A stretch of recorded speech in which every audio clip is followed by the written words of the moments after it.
Hello friends, আশা করছি তোমরা সবাই ভালো আছো।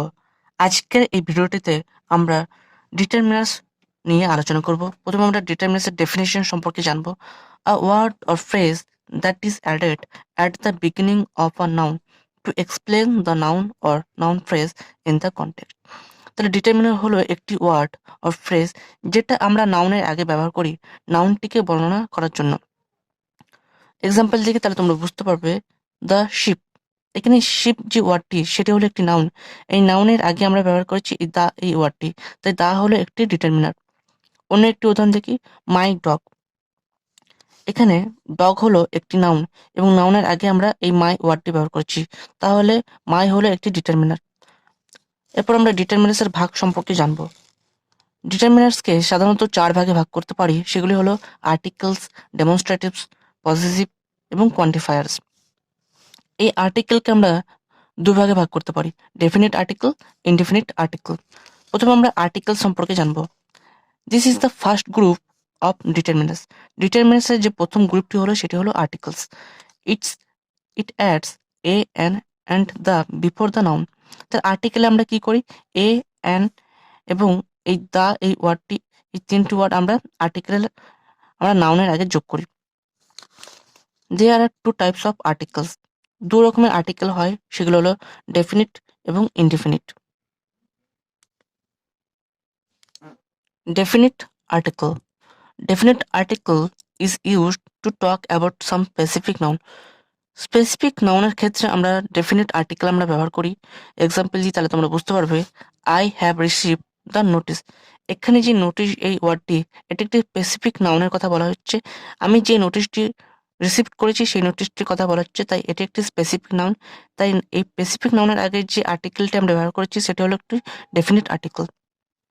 Indefinite article, indefinite article are used to talk about undetermined nouns.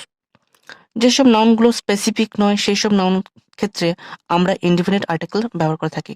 Example দিই তাহলে তোমরা বুঝতে পারবে। আই হ্যাড আ বানানা। এখানে যে কোনো একটি বানানোর কথা বলা হচ্ছে, তাই এটি স্পেসিফিক কোনো নাউন নয়। There is an apple on the table.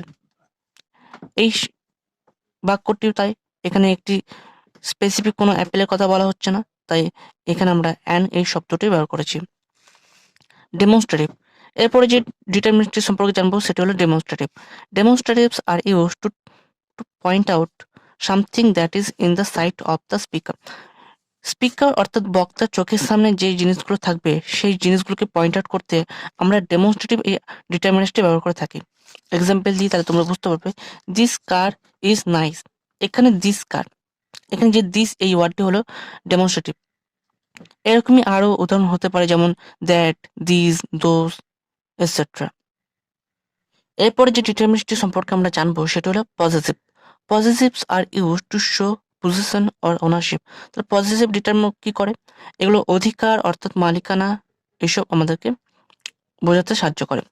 Example দিই তাহলে তোমরা বুঝতে পারবে। This is my car.